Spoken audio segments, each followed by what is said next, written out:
Have something I there, have eh? one last one. Go ahead. Eazy-E getting injected with AIDS. Like someone... What? Suge Knight... You can't just drop that. What is that conspiracy Suge theory? Knight injecting Eazy-E with AIDS. That's one that I see pop up all the time. I'm just going to drop that one. Leave that there. We're out. Gone. Okay, all right. All So right, see you next week.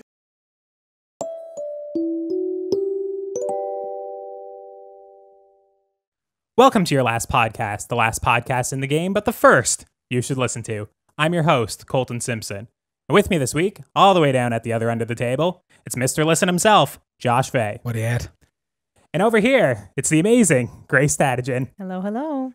And last, but certainly not least, it's our resident audiophile, William Ham Clark. Oh.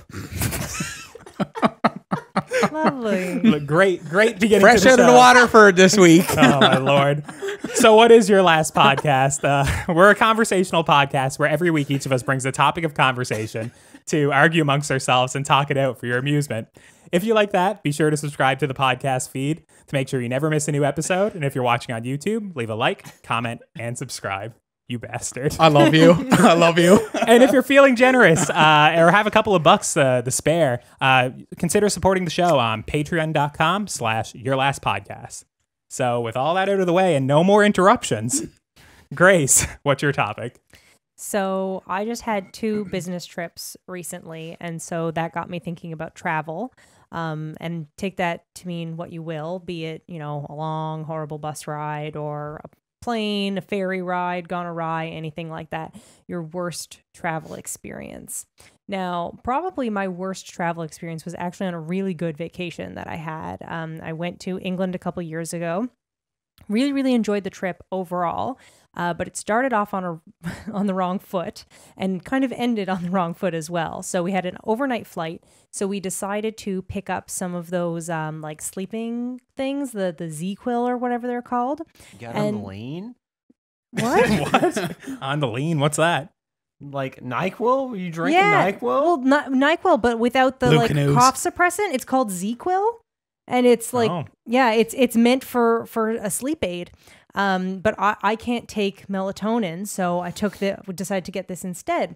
So I picked some up, and then when we got on the plane, so we opened it brand new. The blister pack itself, there were no pills in it. It must have been like something had gone wrong in the processing factory. So you open it up and you go to like punch them out, but there's nothing inside. Someone did something right in the pharmacy. Then. That's what that sounds like. it was incredibly strange. So we didn't sleep at all on the flight the way there, which I mean was not ideal, but certainly didn't start it off on the right foot. But anyway, so How long is the flight from here to England? 5 or 6 hours. Okay. It's not too bad, but I mean, when you're leaving at midnight, arriving what would have been here 6 o'clock in the morning, and then you're planning on going all day long. Yeah, you're exhausted. You want to to have some sleep the night before.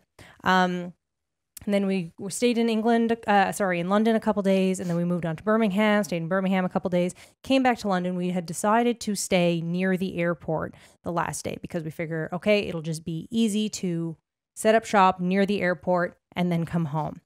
So we arrived back in London, and so the flight that we were taking was out of Heathrow. And so we had booked a hotel on Expedia.ca, which I will never do again. Oh, yes. Fuckery, isn't it? And booked it. We showed up at the address that was listed for the hotel, and it was a KFC. Oh, my God. The vacation would have went like, this is your worst vacation? 2 thumbs up from us. Wait. So there is not a hotel there, even though the address says that this is a hotel. And we go, okay, this is really strange. We're double checking the email, everything like this. Meanwhile, a couple days before, it was almost like my service provider had forgotten that I had paid for international data and all that kind of stuff on my phone because it stopped working entirely without any kind of explanation, and I could not get anybody on the phone to get it fixed. So I would have to be in a coffee shop or something to be connected to the internet. So we only had the one phone to be able to check it out and see what was going on. So we find a different address for the same hotel. So we go towards that address. It wasn't too far away. We're like, okay, must have been a mistake on the email or something like that. We show up. It's another KFC. Oh, my God. Oh, man. So the best vacation ever. So there's no hotel there. Did you grab a bite to eat? No, of course not. Do they still make crispy strips? I don't know. So we call the 1-800 number for this hotel chain. And we ask, okay, we went to this address and we went to this address. Neither of them are right. Like there's restaurants there. Well, I use the term restaurant very loosely. And wow, throwing shade. I was pretty upset at this point. So we call and they give us a third address. And they say, this is the address. We show up. It's a residential house. I was hoping for a third case. I was hoping for a third KFC or a Mary Brown's, maybe 1 to 2. Don't think it would have been a Mary Brown's in England. But anyways, so we call again. They give us a fourth address. We show up. It's another house. Oh no, that one was a Starbucks. Oh, getting better. And so I ask on the phone, like, do you have our reservation? And they're like, oh yeah, we have your reservation, no problem. But we could not find this hotel and they kept giving us different addresses and we were wandering around probably 4 or 5 hours trying to find this hotel that quite obviously did not exist, that we had been booked at. So eventually we walk up to another hotel that we see along the road. We ask to check in. No, do you have a reservation? No, we don't have a reservation, but you better let us stay here. So we ended up staying there that night. But it was just an incredibly sour note to end the vacation on because I had been booked in this hotel and run all around town trying to find it. And it was not a nice area of town either. It was pretty skeezy. But was there any, like, usually when you book a hotel or something, like when you go on Expedia, there's pictures and stuff, right? Yep. There was pictures and everything on there? And it wasn't of a KFC. There was no Colonel or anything in there, was there? No deep fryers, no crispy strips. There was no hotel. It was so That's incredibly weird, strange. I never did get charged for it. That's bizarre. So it's like they booked me in a hotel that didn't exist and then didn't charge me. So you never paid for Expedia, the reservation for Expedia whatsoever? I think it's a conspiracy. It was so incredibly strange. But yeah, that's definitely up. I mean, I've had a few other like wonky travel experiences, sitting on the tarmac for 6 hours or whatever. But like that one was definitely like the oddest and most frustrating one by far. Interesting. Wow. It's pretty wild. Yeah, well, at least you found somewhere else to stay. My worst travel experience, I was supposed to be in the place for, I don't know, what was this? I think I went on a Friday, and there was a possibility of booking it a day longer. I was definitely supposed to come back, I think, on the Monday or the Tuesday. All you guys already know this story, so I'm pretty much just telling it for the audience. And, I got to leave the person's name out. But there, a couple of... A couple of years ago, My name's not Kyle. A couple of years ago, I was involved with this girl, like on and off again for a couple of years. Way too long. And I mean, I kept it a secret. I was pretty ashamed. No, everybody knew. Everybody knew, other than my roommate at the time, not Ham, but my other roommate, Skylar. I'm sure he doesn't care, but he didn't know at the time. But we were on again, off again. Terrible relationship, just because I didn't really care, put much into it. And I was kind of embarrassed of the girl, so I mean, it's not exactly the most sound thing to be in anyways. Josh over there just about to burst. You're doing such a good job at dancing around the bullshit here, so yeah. You're doing a good little dance. Keep it up. Got my dancing shoes on. But anyways, I moved to Toronto. I never heard from this person for, I don't know, it was probably at least 2 weeks before she contacted you. No, it was way longer. It was like 8 or 9 months, I think. I never heard from this person. So anyways, just out of the blue one day, she messages me and we kind of start talking back and forth a little bit. And she wants me to come visit her in Montreal. I mean, I'm in Toronto. I don't know too many people at this point. I'm kind of lonely anyways. I'm like, it's been a while. So sure. Bit of skin. Yeah, basically. All right, let's go to Montreal, whatever. But I didn't have much money to spare at the time. So I couldn't book a flight. That was too expensive. I didn't want to drive in my car because, the gas, whatever it is, 5 or 6 hours one way, 5 or 6 back, whatever it is, it was too expensive. So I decided to take the mega bus. And I am a terrible traveler. I get motion sick on everything, like planes, boats. I learned on mega buses. I get sick as well all the time. So anyways, going to Montreal, I had to be at the station downtown Toronto at like 5 o'clock in the morning. And I was all loaded up with Gravol, ready for the trip. Hop on, 6 hours later, I'm in Montreal. I got off at the bus station. I'm waiting for this person who's apparently so excited for me to be here. Couldn't wait, sending me all these pictures, happy for me to come. I arrive at the bus station. They're not there. So I messaged them like, hey, where are you to? And she's like, oh, I'm at work. I'm going to be a couple more hours. I'm like, all right. So I sit at the bus station in Montreal after just doing this, I think it was like an 8-hour commute by bus. It was terrible. And she eventually comes and picks me up. But the funny thing about the story is we had like a whole weekend planned. I was supposed to be there, but I never made it that far. After like a couple of hours, like in her presence, it was just so strange. She wasn't asking me about myself at all. She was very different. Her house was filled, and I don't even know if I told you guys this part, but her house was filled with like stag ornaments, like, like deer. She was really into deer all of a sudden. So she had like a big deer blanket on her wall. Maybe she felt bad after she hit that one with her car. Remember that? Yeah, maybe it was. Maybe. You know what would have been really funny? If she said, I'm at work, and given him an address and it was a KFC. Then it would have been truly the worst travel experience. But yeah, it was such a strange place to be. Her apartment was full of deer. Her brother also lived with her. There was rugs hanging on the walls because apparently he likes to hang rugs on the walls. It was very bizarre. But the weirdest part is like after not seeing this girl for probably a year and a half, she didn't ask me one question about myself. She was all about how's Grace doing, or how's Kyle over there, or ask me fucking stunned by his one syllable name and she fucked it up.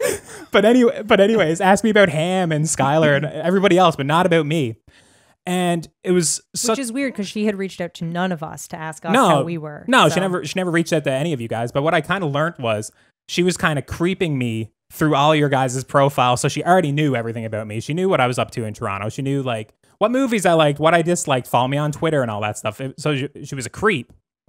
But what got weirder is she was really excited for me to meet her parents. And like I said, we weren't like, or meet her family. I already met her parents before, but we weren't like actually in a relationship. So I didn't really want to go out to her family's house, but I was like, fine, I'll go, whatever. But she was saying things like, I can't wait for you to meet my brother. He wants to kick the shit out of you. Or I can't wait for you to meet my dad. He hates you. I'm just like, geez, like what a really great, great way to bring it back to the folks. Once you get struck for skin, you'll listen to a lot and travel 8 hours on a megabus, despite knowing you're going to get the shit kicked out of you and hated on, because there's a chance. Right? There's a chance it might happen one more time. The funny thing about it was I was kind of like, you know what? I was mean to her back in the day, so she could be a little bit mean to me, whatever. But it was a very weird thing. And then like the entire evening, like we watched a horror movie. And when we were watching the horror movie, she was laughing at like the parts of the horror movie you should not be laughing at. Like, I don't know. We were watching Don't Breathe. So like when the girl, when the turkey baster comes out full of semen, and she was like dying laughing, or when someone was getting their head caved in, she was just like busted out laughing, which just is a girl who used to not like horror movies. So it was very bizarre. Anyways, the next morning we went to bed. Nothing happened anywhere. Like it was just a complete waste in terms of trying to get some skin. The skin wasn't that great anyways, but let's say if I was going for that, it was a terrible experience anyways. I never got anything. And the next morning just packed up like, I want you to leave, bought me a flight home. I just left. That was it. She bought me a flight, and I went back home, and I don't know, I talked to Josh in a Sobeys parking lot and texted Grace about it the entire time. Oh yeah, you texted me, and you were like, by the way, I'm in Montreal, and I was like, I'm going to kill him. Yeah. I am. If she hasn't already, I'm going to kill him. Well, I was sitting down and at the house, right? So I was up in Goose Bay at this time. And anyways, gets this phone call. I was sitting down. I believe I was watching one of the Star Trek movies or something. Anyways, this missy that I was on the go with at the time had brought up some garlic fingers because her family used to own one of the restaurants that were at it, right? So she brought up these garlic fingers, having a good old scoff, sat down, ready to have like the best kind of an evening. Gets this phone call. I was looking at the time, and it was like, I don't know, probably like 9 o'clock in the evening or something. It was fairly late, and I was like, geez, he knows I'm an old man. I'll be in bed in another hour. Like, what's he calling for now? And I could tell by the tone, just the fucking defeat in the voice, right? The embarrassment and the defeat. It was the embarrassment was what almost killed me. The fact that I went out there. I was shocked you told me, actually, because I figured you would have just harbored that away. That was part of the story, too. I let her know I wasn't telling anybody that I was coming out. Like, I didn't tell anybody. I told my brother because he lived with me at the time. And I was like, listen, if I get murdered, here I am. Like, this is where I am. Nobody else knows. And it was just... The fact that you didn't want to tell anyone should have been a very good indication that you should not have gone. It probably should have been. But anyways, I went anyways, and I didn't get murdered. I know, like, when I told Grace and told Josh, they were like, man, you might have avoided something there. Like, I didn't do it justice, but she was telling me for 4 or 5 hours about how terrible I am and about how her family hates me and how they just, basically want to kill me. And then finally she just gave up and told me to leave. So I don't know if they had something planned or not, but it was pretty disastrous. I didn't even make it a full 24 hours in Montreal, which is pretty wild. So That is brutal. That is brutal. yeah. Yeah. But Ham or Josh, whoever wants to go next, Yeah, you guys. I'll go next because mine's pretty short. No stories of almost dying, murder, nothing like that. No death, just misery. Did you get your? So you didn't Classic get your Ham. skin in your story either. I'm guessing if it was misery. Well, no, I was like 10 at the time, so there's no skin involved. Good. So, our story starts in Goose Bay, and Where most good stories start. where most good stories start. So, my family is packing up to have a vacation. It was fuck all of a vacation. Where you going, Northwest or what? We went to we were going into Baie-Comeau to move my nan from Baie-Comeau into Goose Bay, where we're from. So we pile into this shitbox red, what was it, Volkswagen Fox. Oh. And I thought you were gonna go with like the Windstar or the old things you guys had. No, it was a 4-door car, nice. 4 people Over the gravel road. over the fucking Mad Max road Yep. of Labrador into Baie-Comeau. And if you're not familiar with it, that's 13 hours over gravel road in a car. In misery. Misery. Yeah. Anyways, go on. So the trip starts off great, we got all of our snacks, we go to Subway or whatever, get a little munch and pick up some, Uncle Ern's caribou jerky. Uncle Sam's. Uncle Caribou Sam's? jerky. Yeah, caribou Oh jerky. man, that stuff's amazing. No, we pick up that and we haul our white trash ass out to the Labrador highway and start our journey. So first of all, I slept probably 8 hours of that 13 going to Baie-Comeau, and the stopovers were terrible. Churchill Falls or Lab City? In Lab City. Lab City was like terrible at the time. It was a coke den, I'm pretty sure, at the time. Yes, boy. But That's we Goose stayed- Bay now. we stayed in this terrible motel, and I remember waking up to get McDonald's breakfast, and like I was a fat kid, so I was real excited about getting McDonald's. I was Well, like, it's not in Goose Bay. That's the No. thing. Like, Jesus, we used to import that when I'd come out for a trip, buy a couple of Ziploc containers and seal them all in there right nice and fresh, separate the buns so you could irradiate them later. Oh, there was an industry to be made in that, boy. yes, that's something to be had. But no, I had this rubbery ass The sandwich pancakes. Oh, and a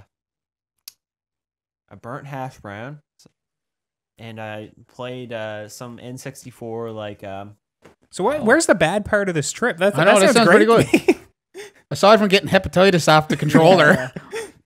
we played N64 in like the play area. Yeah. So that was pretty sick. But the worst part about it was, how like when you're coming into Baie-Comeau and you go past, where is it called? Matan Manic 5? or Manic, Manic 5. Yeah. Yeah. Manic 5. And it's just like twists of Yeah. road. Oh, yeah. twists of road. Oh, yeah. I know it well. Yeah. So all I remember is my sister vomiting on me the whole way around that whatever it is, Yeah. that spiral into hell. Yeah. And like It's the part of the road where the pavement comes in, so you can speed along it, but it's up and down hills and around these turns. It is disastrous. I lost my A&W breakfast there one time as well. It's a pretty shitty spot. yeah, that was my vacation. We didn't do anything besides drive and eat shitty food. And I think my pop bought like a wolf shirt at Manic 5 because Nice. you got to do that. That thing probably costs $40 at Manic 5. Gas like $2 a liter. But yes, my pop was probably like, good deal. Well, that's pretty shitty, Ham. Well, like your story, my story also involves the Trans-Labrador Highway, except we didn't go west. I went south, Oh, no. which is far shittier for anyone who's ever done the South Coast trip of Labrador, right? I mean, that's a glorified cow path. We've done it a couple of times. Oh, many times. Yeah, so many times. But anyways, the time in particular that I'm thinking of was either the first or second year of university. I'm going to say second. So let's say 2011. It was 2011 because I had a car. And I was driving down from Goose Bay, right? So anyways, I mean, there's holes, my son, on that road that you would go down into and never come out no more. Like that, it would be the end of you if you went down into it. So it's about a 6.5 hour drive in good conditions. So, you know, like you would, it took 13 hours to get down to Blanc-Sablon. Not the end of the world, but you can probably see it from there, right? And that's where you cross over to go over to the island, right? Into the afterlife. Yeah, pretty much cross over. The river Styx separates right Newfoundland there, yeah. and Labrador right there, right? Pay the ferryman. So anyways, gets down there, right? So this is my first time driving by myself on like a highway type of trip, right? So I drove down there in the car, got 3 flats on the way, plugged 2 tires, put the dummy on, had the spare on, but I made it to the asphalt down in Red Bay, which was worse than the gravel road. That's supposed to be the salvation, right? Because you go for 6 hours of hearing the tires crunching up the gravel and all that stuff, right? And then you hit the pavement and it's silence, right? It's almost like euphoric, right? You hit the pavement, it's so nice until you hit the first pothole and you go, oh my Jesus, I think I just lost the front end of the car. So anyways, that's all fine and good. Poked my way down through Lancelot, went to Dot's Bakery, had a nice crescent down there. It was delicious. Off I went down to Blanc-Sablon, right? So anyways, gets in Blanc-Sablon. Now, don't know what her name is, but there's a darling that works down at the Blanc-Sablon ferry terminal. And she's been there since fucking Moby Dick was a sardine. She's been there so long. And she's still there when I last left Labrador. Oh, kindly old woman that is. Left about a year ago. But anyways, so I gets in there, right? And she got the smoke hole going in the throat there, right? So she talks like that when she's giving you the ferry ticket. So anyways, I went up to her and I said, afternoon, my love. What's so good about it? Type of thing, right? And I goes, oh, very good. We're setting the tone here, are we? So I say, yep, vehicle and occupant to go across to St. Barb. St. Barb. And she goes, how long is it? And I was like, what? You know, she goes, how long is it? How long is what? Like, what are we talking about here? You know? And she said, your car, how long is it? 12 feet, 20 feet, 25, trailer in tow? And I was like, no trailer in tow, but I don't know how fucking long it is. So anyway, she slides this old like measuring tape across the table to me. He's like, all right, and these measurements, next. And so I'm like ejected out of the ferry line, right? So I was like, for fuck's sakes, like I was sort of like panicking then because I'd never done the trip before and I didn't know, like, Jesus, like, am I going to lose a spot now that I haven't got my ticket? Car, yeah. Or well, I haven't got my ticket yet, so is it going to be sold out by the time I get back? So I was kind of a little bit panicky. Went out, got the measurements for the car, came back in, give it to her, and she gave me the ferry ticket. And down in Blanc-Sablon, there's all these lines, right? 1 through 6. So she goes, line 2, that doesn't mean 3 through 6. So I was like, okay, very good. Understood. And you got to realize when you're dealing with these ferry ladies, you got to be on your best behavior because they can fuck up your trip in a hurry. Because if you miss that ferry and you get caught in fucking Blanc-Sablon overnight, look out because it's good night, Irene. You'll never get your sanity back again, right? So anyways, that was all fine and good. Got my ticket. I said, okay, Josh, line 2. Can't go in anything else but line 2. Pulls down to the dock, not a soul there. Only car pulling in down there right early, right? So that was all fine and good. Gets into the line. Okay, cool. I got like an hour before the boat shows up. Looks for Skipper because he was making the trip the same time as me. So he shows up. That was all fine and good. I said, okay, hard part's over now. Made the trip over the road. Got my ticket, which was harder than driving over that road for some reason. Finally got my ticket. All I got to do is get on the boat and get off. And then I'm on the island. Best kind. The gale started. And the wind, my son, blow the sugar out of your cavities. There was that much wind that night. Oh my God. So we're sitting there. He got aboard the car with me and we were watching like Lord of the Rings or something on the laptop. Whatever it was, just killing time, right? And we sees the Apollo coming, the luxury liner coming around the corner, right? And I'm like, oh, good, the ferry's here. But my son, she was like this, going up over the waves. Oh, yeah, like getting ready to capsize, just like that movie Poseidon, where the rogue where she wave flips hits. right over. Oh, my son, Yeah. she was doing somersaults out there in the bay, right? So anyways, I noticed that she usually, like, she's supposed to back in, and she's gone now. God love her, but she's not on anymore. But she used to twist around and back in Blanc Blanc, and then drive nose first in St. Barb, because I did the trip once before, right?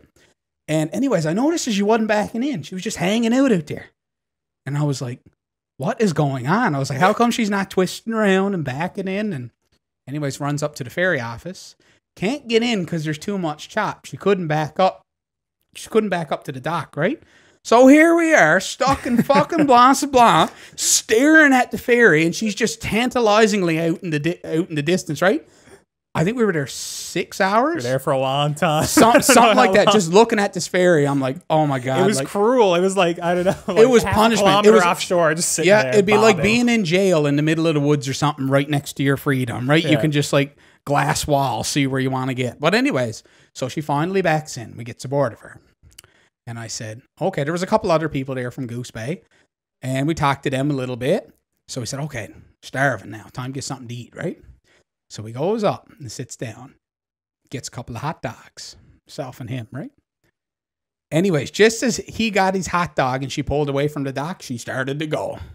She started to twist and turn and shake and rattle. And when she would go over the waves, she'd hit that hard that she'd smack down and shake like that. Like everything would rattle. The fork was dancing over across the plate and jump off on the floor. And he sits down and he goes, Josh, I can't do this.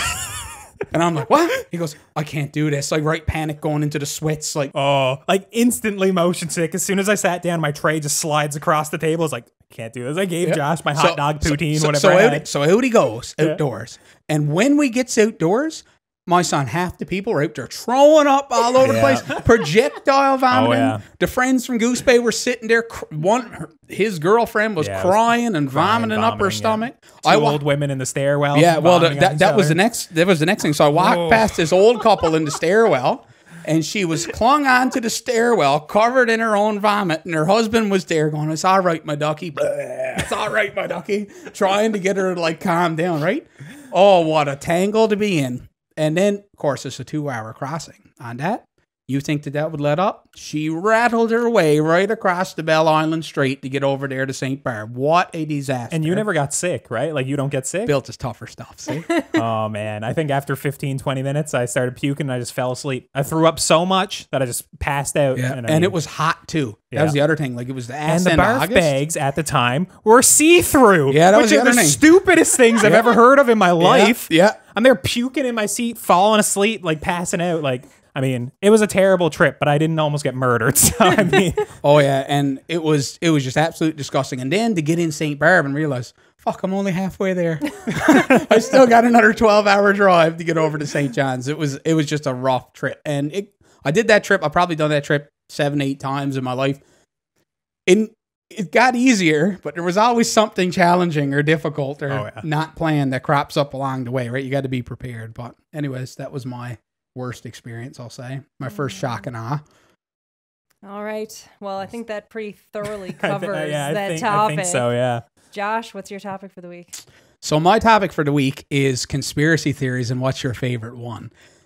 So this is a pretty broad topic, right? As I sort of let you all know there earlier. You can have whatever you want in this, but personally for myself, I'm just going to go with a funny one that makes absolutely no sense to me, and it really got popular a couple of years ago, and that was the flat earth theory.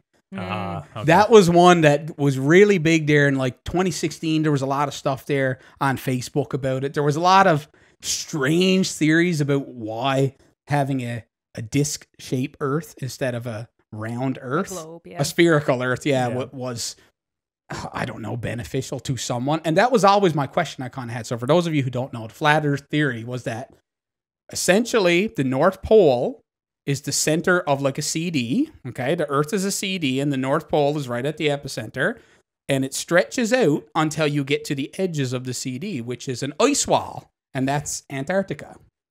Okay, so basically, I don't know what the benefit to this theory was, but a lot of people were saying, NASA cropped together all these pictures of the moon. The moon is not really there. It's just inside the dome type of thing, because there's supposed to be a dome on top of the disc.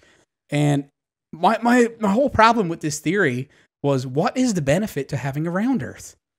Like, can anyone tell me? And I never did see any evidence of it.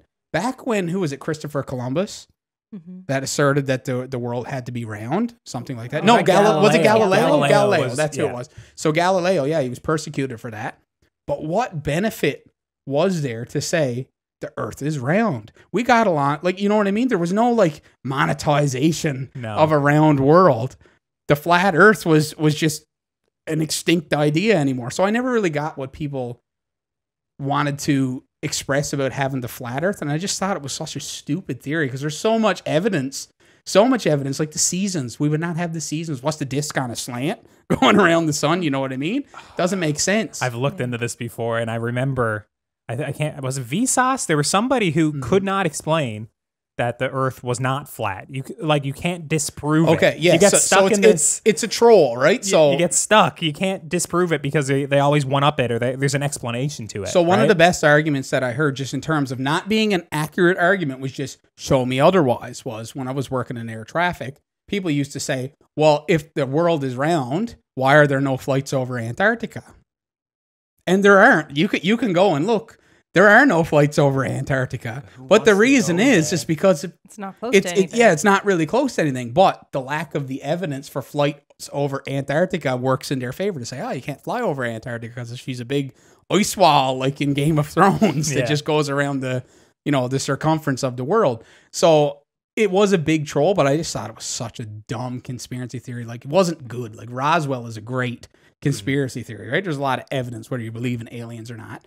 Even some of the 9/11 stuff, at least they make an argument for a lot of their theories. I think they're all cracked, but they do make a lot of arguments for it. But the flat Earth theory is just more, you can't prove me otherwise, so I'm just going to say that the world is flat and prove me different, right? Yeah. So that kind of leads into my favorite conspiracy theory, is that the moon landing was faked. I love that. And the reason I think that's so hilarious is because with the space race with the USSR versus the USA, basically, hypothetically, if that conspiracy theory is true, it means that the United States gave up and instead put all of this effort into faking it, which is just so petty. And it's just so funny. And I just really like that idea that they were like, guys, we can't do it.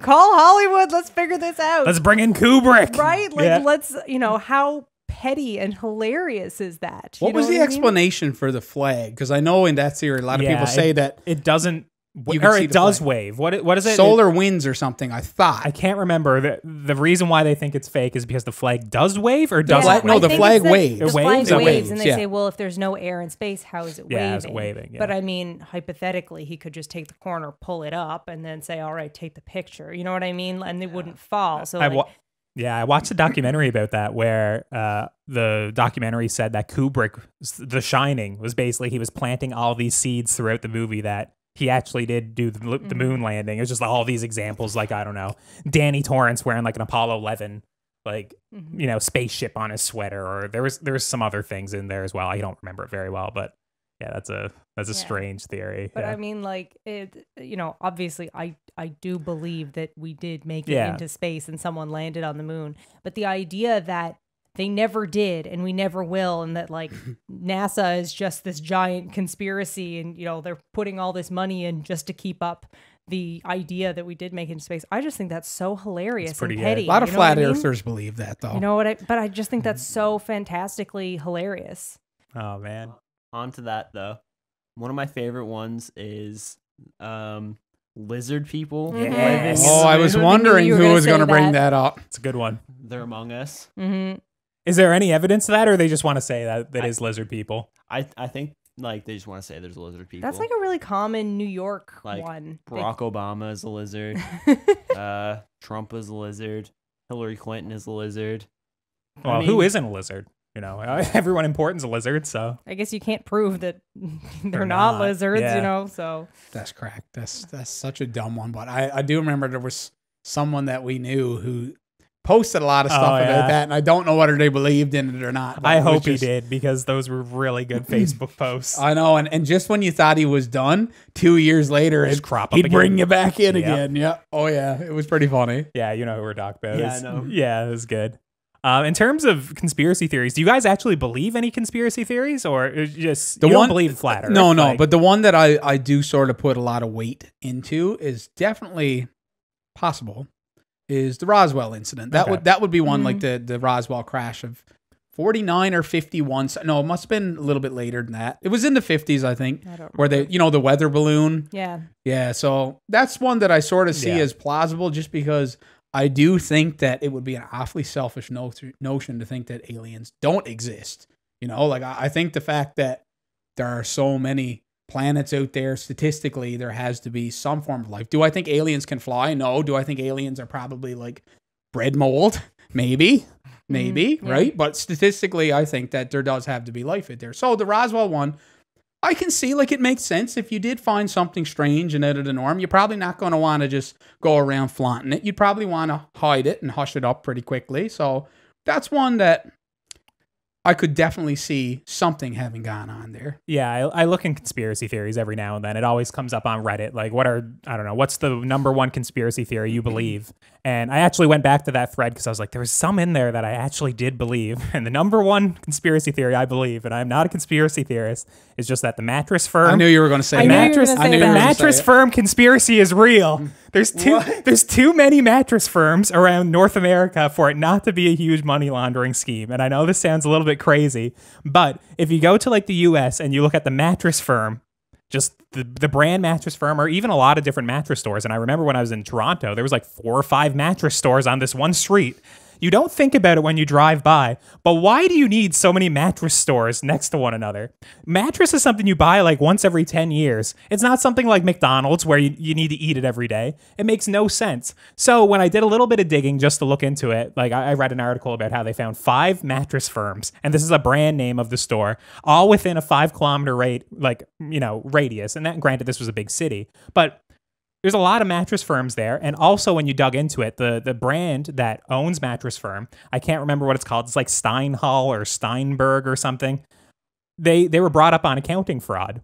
Then apparently the leader of that place is just notoriously, he's just always involved in like fraud and things like that. So I truly believe that Mattress Firm is a money laundering scheme. I don't know how it works out. I don't know. But whenever you go into one of those mattress stores, nobody's there. Nobody's there. Nobody cares. No one's trying to sell you mattresses. They're all just sitting around or sleeping, I guess. I don't know. So I believe in that theory. Another one I stumbled upon that was pretty fun was, what is something about Walt Disney that you guys always heard about?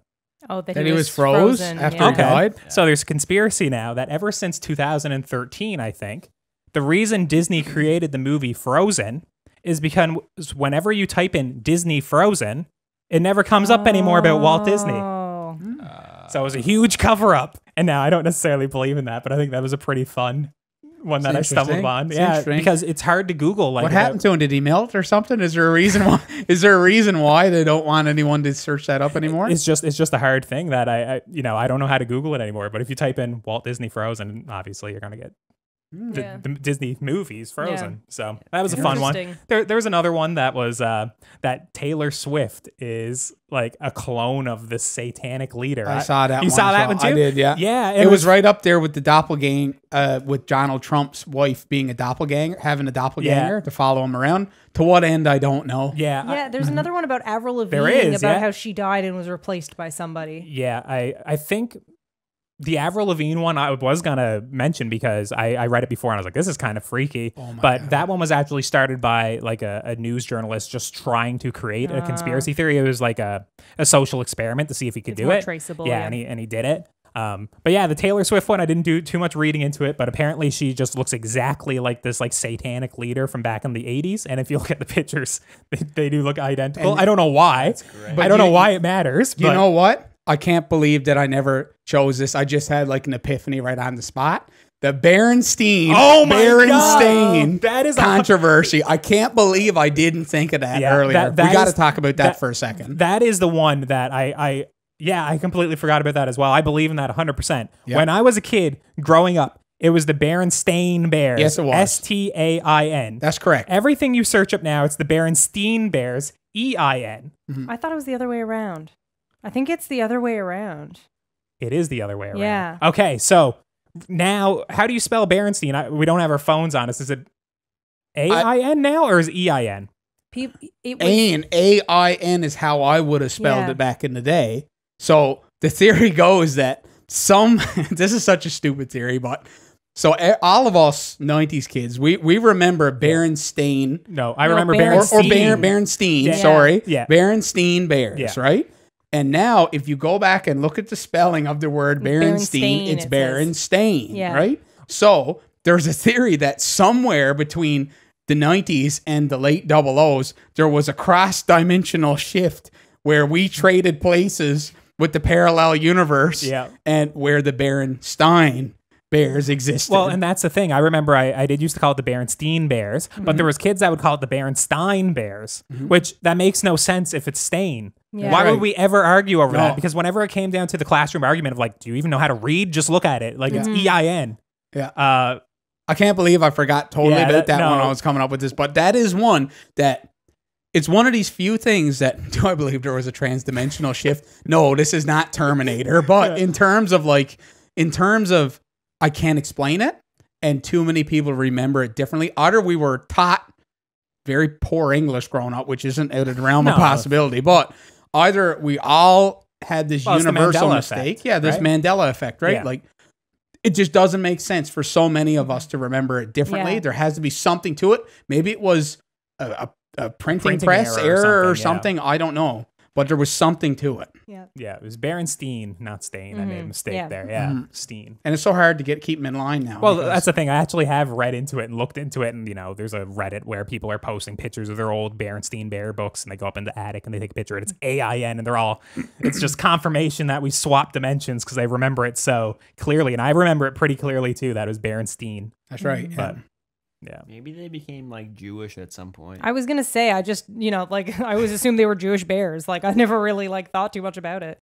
I just know that when I heard that it was not spelled the way that I remembered it being spelled, I remember the very first time we looked at it, I was like, something's not right we here. were I was shocked. like, maybe there was a different like, what are they called? Publisher or something for the books that we read, because there's something not right about that spelling. And I remember we went and looked at the old theme song as well, just because I always remember the Berenstain Bears at the end. Yeah. And when we were listening to it, slowing it down and listening, it's like, God, it could be Steen or Stain. Yeah, I it was know. so close. Could have went either way. Yeah, so I don't know.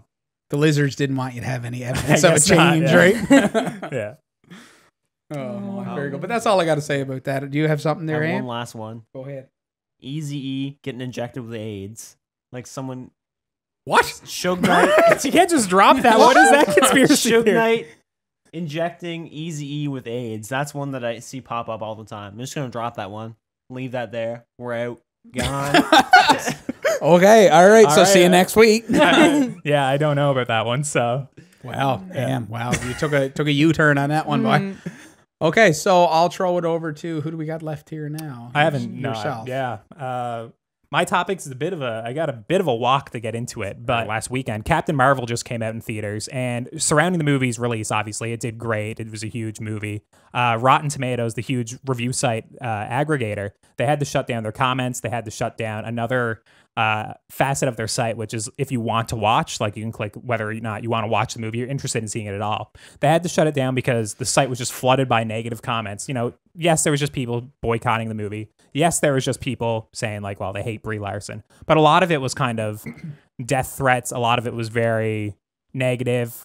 I think the movie got down to like 20% of audiences around the world wants to see it. Like it was the type of thing where they were slamming the movie before it even came out.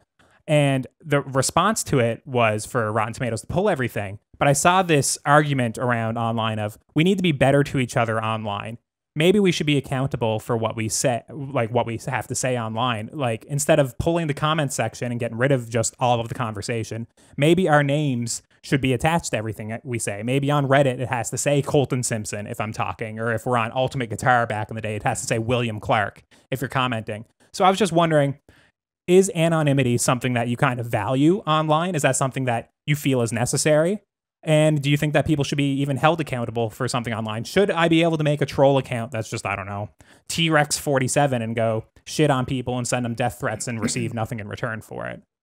So I don't really know who to throw that off to. Yeah, no. That's hard. Is anonymity something you value online, Ham? Do you care about it? It is, but I, for the most part, like everything I comment on is like has my name attached. Yeah. So like it doesn't usually like make a difference to me, but like I do think that like people should have the option to be anonymous. And Okay. like I think that is important. Like even if it's just shit posting a movie or like doing some like garbage, like I don't know, like making like shitty memes or like bullying kids or shit like that.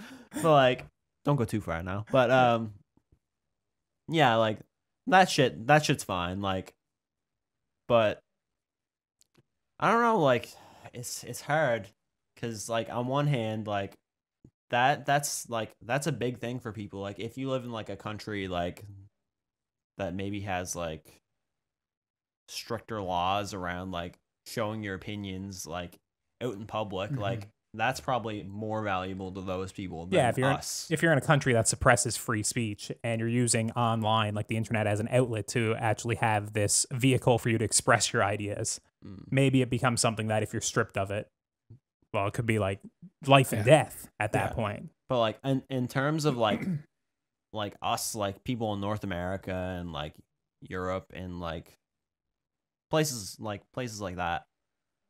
Like, so do you think privacy is paramount? I think if you want to comment, you like for us, I think that having your name attached shows that you have more weight in your opinion than just blasting some shit out of like, you know, like I don't know. For whatever. I follow what you're saying. I'm assuming that you do think that remaining anonymous and having a alter profile other than like, you know, Josh Vey for everything is a good idea. Is that what that's the sense that I'm getting out of you? That's not something you would want to see change. Like, for example, if someone came to you and said, Ham, you can no longer be William the Beast. You have to be labeled as William Clark for your guitar account or whatever. You have to have everything traceable to you now. Do you think that would be a good idea? I'd be fine with it, but like I like the option of having nothing tracing back to you. I think having you can't really have it both ways like that though, right? Like the precedent for me, it's very much a point of the precedent has been set. You can go on now and you can create an alter profile, or you can put a different username in order to protect your own confidentiality. And I think that's important. I think that's important no matter in not just in the internet. I think it's important in general. Why do we not have to put our names down on our vote when you go to vote come the fall? Right? Because you may be judged for what you choose. That's why there are a lot, same way with stuff on the internet. You may be ostracized by society based on your viewpoints. However, just because something you have to say may be offensive doesn't mean it shouldn't be said anyway. So I think that you should be able to go and post anonymously and maintain your anonymity. I don't think they should take that away from you. But isn't there like a level of cowardice there where you have to hide behind a There username is. rather than just saying, "Listen, I'm Colton Simpson and I believe the mattress firm is a huge conspiracy." Like, you know, there is. There is. That's kind of what I'm thinking too. Is like I do agree that you need to be able to say whatever you want to say online, but I think your argument or what you have to say is a lot stronger if your name's attached to it. But there are instances where I do think anonymity is important. Like, let's say, for me, it's just someone in the film world. If someone's leaking a script of a movie that's coming out in 6 months' time, no one's going to do that if they know the director of the movie is leaking the script. No one's ever going to do that. It'll never happen again. So there's just, you know, that's a very small, like kind of stupid example. But there are instances where I'm like, certain things, leaks would never happen if we were all held, like if our names would pop on everything that we said. Mhm. You know? Yeah, I think with the way that the digital community exists online, like when this topic was brought up, the thing that I thought of was, online personalities. You know what I mean? Like, let's say YouTube stars or whatever. There's a lot of people out there who would rather their full name not be broadcast because, I mean, dating myself a little bit, but like you could look them up in the phone book and find where they live. You know what I mean? Like, yeah, I think that privacy is important. Absolutely. But at the same time, like I'm a firm believer of, if you don't have anything nice to say, don't say it. You know what I mean? Like, and that's always the attitude I've had. I agree. And, so the way I look at it is I'm not the kind of person who goes on Reddit or whatever posts. If I post anything, it's on Facebook and it's like a funny story or whatever. Mm-hmm. So there is nothing that I post anonymously. Mm-hmm. But I definitely see the value in things like, let's say you are a kid and you go on something like Yahoo Answers or whatever, and you have a question, something like that, where you have a question and you're afraid to ask somebody and you're afraid of that being traced back to you. I definitely think that anonymity is important in some cases. Do I think that you should have to stand by your opinions in a society where free speech is allowed? You know what I mean? And that is a freedom that we do have, and we're very fortunate to have that freedom. I think that, to fully appreciate that and respect that ability that we have, you should stand by your opinions. You should, yeah. And just further to that a little bit, I agree, Grace, that, yeah, if you don't have anything nice to say, maybe you shouldn't say it. Mm-hmm. But if you do want to say it, it's you should feel free to say whatever you have to say. And the fact of the matter is, I mean, like I said, the precedent has been established. We talked about this the other day. Xbox Live years ago was a war zone of just getting ripped apart. Yeah, like that Captain Marvel comments section had nothing on Xbox Live. And that was and guess what? Nobody used their real name on Xbox Live for that reason. Mm-hmm. Was so that we could all get on there and shit on each other, right? Mm-hmm. And what has sort of changed is this air of sensitivity that exists now over absolutely everything. My fear with taking away the anonymity to prevent hurtful comments, that's a very virtuous idea, but it's a cloud. It's a covering. What you're doing there is you're using it as a club to keep people from saying things you don't want to hear. That's what I fear with that type of stuff. Like, for example, did that person, what was her name? Brie Larson. Did she say anything to invite maybe some negative feedback? Oh yeah, she did. And we were kind of discussing this topic a little bit before we started recording in terms of how much I should get into. It wasn't even a good topic. Like, I was just genuinely wondering. And she did kind of bring it on herself a little bit. Yep. She's very outspoken in terms of she wanted the press interviewing for her the movie. She preferred to have a much more diverse press. Like, she straight up said she doesn't just want white straight men interviewing her. So which is a discriminatory statement. But by saying that, obviously you're kind of bringing a side of people of a lot of white straight men, I guess, that are upset by that statement to kind of rally and kind of piss on your movie and go cry. Well, I mean, people were angry about it. There was, I can't remember what else she said. She doubled down on that statement. I remember she did double down on it, and she said she doesn't want, she doesn't want to basically have white straight men that can't interview her. She just wants there to be a lot more diversity in the interview space because apparently it's dominated by white straight men. I don't know. I mean, we were interviewed for CBC and it was by a woman. So there you go. I haven't been interviewed like she has been. What'd you say the response was by Rotten Tomatoes? Was just to take it all down, right? Yeah, it was. Yeah. So basically, what happened was the movie. I would guess when any new movie comes out, it probably has 100% want to see rating, which is just the rating. It doesn't factor into the quality of the movie. It's just literally, do you want to see this movie or not? Mm-hmm. So when people say no, it probably drops the percentage a little bit, or when you say yes, it bumps it up. So basically, the movie got down to like a 20%, which basically was like 20% of all of the people on Rotten Tomatoes, like let's say millions of people visiting the site want to see the movie, which for somebody like Disney, who is a huge shareholder in the movie business, I think getting upwards of 40% now with their acquisition of Fox, maybe they had some strings to play here. Maybe they had some things behind the scenes that were like, listen, we cannot have our first female-led superhero movie getting panned on this site-wide scale before it even has a chance. And that's like socialism. That's like almost like a instrument of fascism, just to censor that out because it's an inconvenient thing we don't want to deal with. And that's corruption. If that is the case, it could be. I don't know. Yeah, Like I don't know if it what is either. happened But behind if the that scenes, is a motif, which would make sense, I mean, that's a very logical way you just laid that out.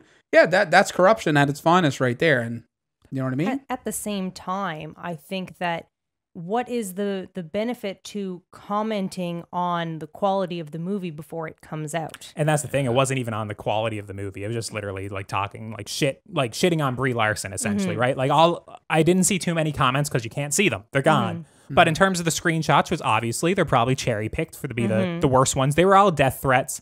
They were all basically talking about how terrible she is, about how, I do remember this as well, when she filmed her first movie there a couple years ago, she chose to have the crew behind the scenes all be women. No men were allowed to be at all. So she is somebody who takes a very staunch stance to trying to do equality. Now, I think she does go a little bit too far. I don't agree with having a crew behind the camera of all women. Sexist. But, you know, there is precedence for obviously a lot of them probably being all men. So I understand to a degree what she's doing. I think she's probably going overboard with it. And I do not agree she should be getting death threats on Rotten Tomatoes for being Captain Marvel. I mean, I haven't seen the movie yet. We're going tomorrow. I don't know if it's a good or a bad movie. So that's aside. I definitely don't like the censoring of the comments in terms of getting rid of them altogether. I don't understand why they didn't just cherry pick or take out the hateful comments unless they were literally impossible. If it was like the YouTube comment section where it's just on big videos, it's just all hate. I don't know. I never looked into it enough, but. So focusing in what you're saying is, if people had to have their names attached to what they were saying, perhaps Brie wouldn't have got so many death threats against her. Is probably what. Is that what you're arguing? That seems to be the online argument of if people's names were attached to it, people wouldn't have said what they said. Yeah. Because if Colton Simpson was making a death threat to Brie Larson, if she really wanted to take it as a death threat, there could be legal repercussions on me, right, for giving her a death threat. Whereas if it's like, I don't know, Stoner 69 comments, like it doesn't matter, right? Like no one's going to track that person down. Yeah. And see what I fear in that, like I would agree with that statement that if you have your name next to something and your reputation at stake, you're probably not going to say something off the cuff, racist or sexist or whatever, because you probably be a little bit afraid of the public backlash or maybe the legal backlash from that. But once again, that's an extreme case where you have someone makes a statement and it elicits a severe reaction, like a totally outlandish reaction of people uttering death threats and blah, blah, blah. That's an extremist case. I would not be in favor of using, taking privacy away and taking away the anonymous usernames as a knee-jerk reaction to extreme cases like that, because I think by and large it does far more good than it does harm. I feel like that's a It would be too heavy a response to go out, especially in a world where it's already there, man. You can go out, you can get on any one of these sites and you can come up with your own username, blah, blah, blah. If that did not exist, maybe it'd be a different conversation to be had. And I think that's kind of the thing for me. My username online has always been, well, I'm not going to say it exactly, but if you're smart enough to get my initials, it's pretty much always just been my initials, plus one extra letter, but mostly my initials. And I've converted like over the last like year or so that my username literally is pretty much Colton Simpson on everything. So basically what I say online, I'm standing by anyways. Now, sometimes that's me getting angry on Twitter about something dumb. Sometimes that means complaining about Newfoundland traffic, but I'm never saying anything like hateful. So that maybe that's the difference. If I was somebody that wanted to say hateful things online, maybe I'd feel differently about it. But in terms of my... But like you said, that's not the only reason for having an anonymous profile is to say mean stuff. Yeah, I know. Right? There are other stuff. And that's kind of why I brought up this topic, but I'm not really 100% sure on either side. I'd probably lean towards not having, and like, I mean, I'd lean towards having, and like you can have it, but it's just, I don't really have a horse in the race too much with it. I just, wanted to have the discussion. I think that there's a lot of benefits on both sides when you look at extreme cases. However, most cases are not extreme. No, that's right. Well, that's the thing. There's thousands of movies released a year, and there's one. Wonder Woman didn't get this as bad a couple of years ago. It was because Brie Larson kind of spoke out against the community. And granted, I'm a white straight male. I didn't go on there and comment about Brie Larson, but weren't that hurt. Yeah, I wasn't that upset by it, but she kind of did bring a small Maybe if she had portion had of an it. anonymous profile, she wouldn't have gotten the death threats. That There you go, right? Like, I mean, she said it in, I think, an interview, but mhm. but Gal Gadot she didn't get slammed, I don't think, for Wonder Woman. So I don't even think it's like a female leading superhero thing. I mean, you probably shouldn't give anyone death threats, but No, exactly. And that's the thing Unless. is, you know, I don't think people should be making death threats at all. Mhm. And if they are going to be making death threats, wouldn't it be nice to be able to find these people and there have some form of repercussion? Yes, but I don't think that we can make a mandate of no privacy online, because I think there's too many cases where it's important. 100%. 100%. Even simple things like payment stuff. Imagine if your Exactly, PayPal yeah. had to exactly be your name. It'd probably be so much easier for someone to break in and hack into your account rather than if you had Thunder Chunky, you know, at PayPal or whatever, right? Yeah. You know, it's just, like I said, the extreme cases, yeah, they're really good evidence to argue from the other side, but they're also very extreme. The far more benign situations make a far stronger case for anonymity. Quickly, a different question. Do you think that we'll get to a point in 10 or 15 years where online we will probably have to have our identities associated with it? I don't think so. No? You think we'll always have privacy I online? think that there will always be enough technologically savvy people to work a way around it. Well, that's probably fair, yeah, but I don't know. And the reason I don't know is because I'm truly shocked today just how integrated the internet is in my life. I never thought it would be this important as what it is, especially where we grew up. I'd never thought the internet would be that big of a deal, and it's just grown at an exponential rate. So I cannot predict how important it's going to be. It may be so, Grace, it could get to the point, my dear, you might not be able to make your toast in the morning unless you're connected to the internet, right? You might turn your neighbor's toaster on if you don't have Grace Tatigian, right? Yeah. Associated with your profile. So I really don't know. I guess we'll find out, but that's a good question. yeah, I don't know either. I'd probably be inclined to say yes, it will be taken away from us. You know, we will have to sign in, but I mean, there's no way to predict that. So, True. but yeah, I guess with that out of the way, we'll throw it to Ham. All right. Last topic. Less heavy topic than that one, but that was a good chat. I just wanted to talk about pop art, or like low art, as Grace called it out. And like how that's like influenced you, like things that like you've like brought along. I mean, like, wow, that's like really creative, or like you've taken things from it. So like, I don't know, for me, an example is like I watched like a shitload of like shonen anime, or like shonen, like red shonen manga, like a lot of that stuff, like Naruto or Bleach or Shaman King and all that stuff. Like that was like pretty formative in like, I guess, my outlook on things. And even like video game characters, like I don't know, say like Link or Chrono from Chrono Trigger, like silent figures that you kind of like You're talking, live your life through. yeah, you're talking about like vicariously living through the character on screen. Like, you know, that's why a lot of times you have the choice to name the character on screen. That's why a lot of times they don't talk. It's because you're supposed to put yourself in there and become the character, right? You're basically role playing a little bit. Yeah, I guess I'll go second. The one that instantly came to mind for me, well, two came to mind. One's a little bit harder to explain because it's so friggin' weird. But let's go with Southern Bastards. It's a comic book series that was started there a couple of years ago by Jason Aaron and Jason Latour. And basically, it's just the first arc of the comic book series, the 4 issues. It's just all about a man, Earl Tubb. He comes home. He's been away for many years.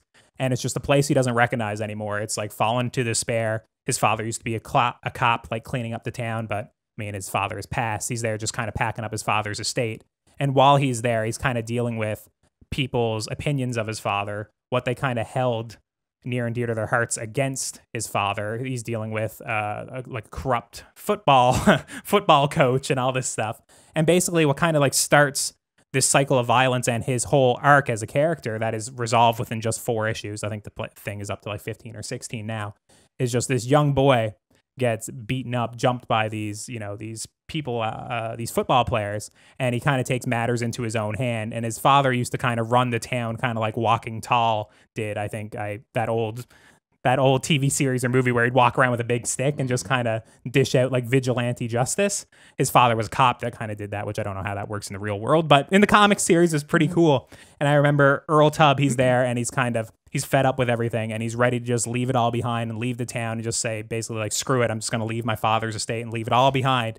And just when he's about to leave, it's like this great comic book moment that I don't know if it works in really anything else. Just like lightning comes down from the sky, breaks this old tree in half, and there's a big stick in there just for him to use to go and dish out the vigilante justice himself. And it's this moment that I remember reading being like, holy shit, this is going to be amazing. And it was a great like 3 or 4 issues, and it ends the way that I love most of my stories ending, where it's a downer ending. Earl Tubb tries to dish out his justice and he can't do it. He ends up getting killed, which is kind of the more endings that I'm drawn to. It's a little bit more realistic.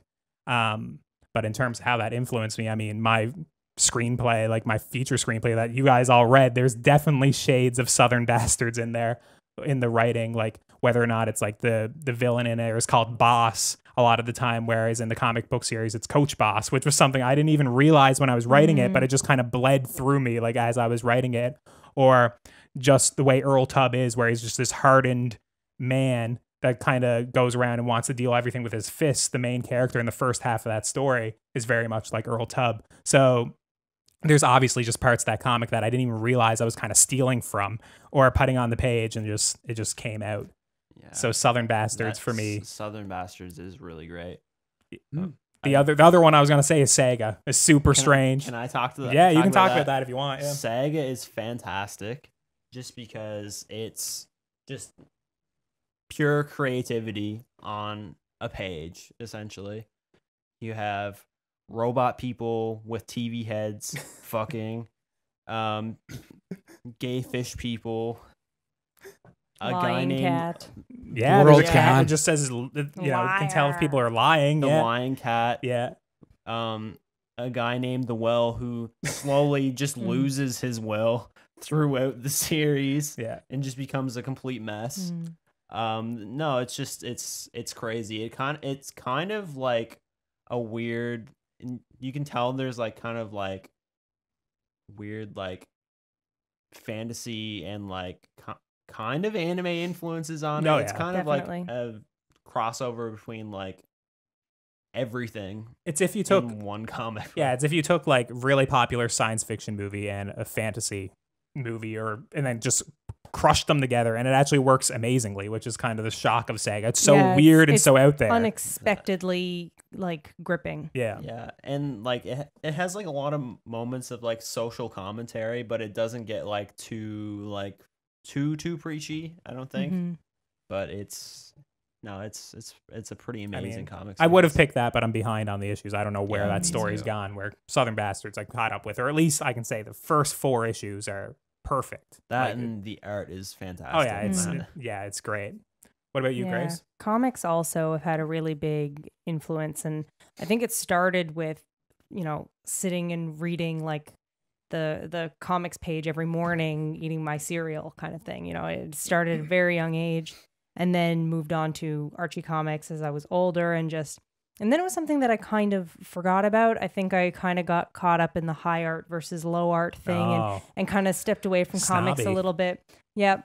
And and really came back to comics through a web comic called Girls with Slingshots that ran for I think over 10 years actually, and I came across it because someone had shared one strip of it on Facebook. And I just thought it was the funniest thing I'd ever seen. And so I Googled it and I found it. And I think it was like 4 or 5 years into the comic at that point, and I was just hooked. And I think I stayed up all night reading it to catch up. And I was definitely identified with the character because she had just graduated with an English degree and couldn't find a job in her field and was, you know, so I really identified with the character. And then it moved very far beyond that and was very funny. And that was kind of my pulling me back into comics. And some of my favorite things I've ever read have been comics. The series Fables by Bill Willingham, really big influence on, you know, what I enjoy reading. I have a very strangely drawn to Middle Eastern themed graphic novels. I have a lot. And Josh looks like he's fallen asleep over there. And I just think there's such a wonderful vehicle for storytelling and like showing different perspectives. And that's, Crisis in the Middle East is not something I'm very familiar with, the topic. And so I think it's a really interesting way to like explore this. So definitely comics. What are some of them you like about the Middle Eastern ones? Like Habibi or Persepolis? Habibi, Persepolis. Yeah. I've got 2 different ones called Jerusalem. Okay. I've got, there was the Lions of Baghdad one. Yeah. And I've got more than that on my shelf. I don't know why. I'm like strangely drawn to them. And I just really enjoy them, and I just think that comics are a really great way of storytelling. Yeah. Do you have any comics you like, Josh, or you prefer other low art? Are you awake over there? Wake up. The thing for me is that like there's probably more art up your arse than what I'm interested in, right? But like a comic that I really like growing up, I really like Calvin and Hobbes. That was a really good story. So good. I loved that. That was a great. I don't know if I liked it for the art or just the sarcasm, the sassiness, and the storytelling. Yeah, sure, it was great. But if I had to give an answer for, and take this for what you will, because I'm going off on a tangent here now, away from high art and low art. I'm going out into space, literally, with this one, because I'm a huge fan of Star Trek, right? Mm-hmm. So to me, I just thought that the way that show was put together at the time, visually, right, and my favorite saga of that is The Next Generation in particular. That's the best one. Yeah, and absolutely, right? But I just thought the way that the lore and the imagining of what a 24th century would look like for humanity was just a beautiful concept, rather than almost every other show that you've ever watched to do with space was, these big metallic type of spacecraft, all these big buttons that you would push and blah, blah, blah, this, that, and everything, these big reactors and rockets coming out the back. Whereas Star Trek was nothing like that. Mm-hmm. You sit down and have a cup of tea with Captain Picard on the Enterprise, and you're sitting down in the big, comfy, reclining chair, and all these touch screens and touch pads, and everything is, bright yellows, bright purples, bright blues, a little bit of wood grain included in a lot of the design for stuff. And I just thought it was a really interesting way to put together a spacecraft, a starship. Like, that's not what a starship would look like on any other show, but in Star Trek, the Enterprise D is more like a cruise ship. It's like a carnival ship more than a Federation ship. That's right? what I was going to say. They tried to design them around, wasn't it, like naval ships, like architecture, like a lot of the spaceships? Like, I don't know. Like, when I thought I read somewhere that they tried to design it more like I'm sure ships, because they have decks and stuff, right? So absolutely, they are like ships. Rather than like in Star Wars, where they're just. But there was a lot of really different ideas. I mean, the other species that they included in there, they all had interesting designs in terms of their technology, the way they looked, the aesthetics of it all. But I thought there was always a beautiful concept there that, I know that the reason why the Klingons and humans look the same, except one has ridges on their forehead, is because, it's cheaper to put a guy in the suit than it is to CGI something weird with 12 arms on it, right? Like an alien might look like. Especially back then. Yeah, but it was kind of a beautiful statement to say that even though all these people here are different, they are all the same in some way, and they just have different stylistic backgrounds to them. So to me, the whole world that Gene Roddenberry created was like art in itself, and I was always drawn to that when I was a kid. I still am today. I watch it all the time. So yeah, that would be, aside from Calvin and Hobbes, that's all I really got to throw in there, Ham, because I'm not a big lover of comic books. I'd sooner just read a book or watch some TV or something, right? Yeah, and I could have probably went on about certain video games as well, but I was like, in terms of what's influencing me right now, probably comic books have influenced me more than a lot of the video games I played. Yeah, for sure. Same here. Well, I think that just about does it for this week. We're your last podcast. I'm Colton. And I'm Josh.